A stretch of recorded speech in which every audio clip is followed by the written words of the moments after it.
আল্লাহ জান্নাতি পোশাক কে সর্বপ্রথম পাবে, কে পরবে?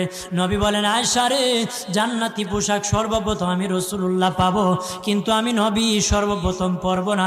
সর্বপ্রথম ইব্রাহিম খলিলুল্লাহকে জান্নাতি পোশাক পরানো হবে। কেন জানুনি?